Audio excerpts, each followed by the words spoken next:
Glock 19.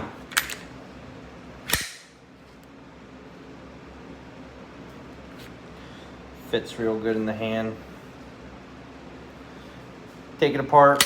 Got to pull the trigger. Pull it back about 1/8 of an inch. Pull these down.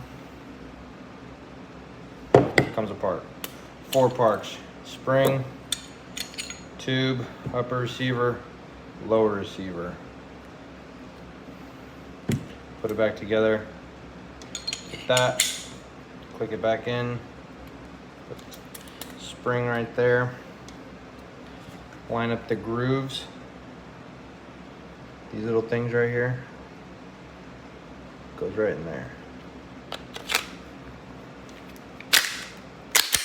Just like that. Weapons function check. So rack it back, pull the trigger.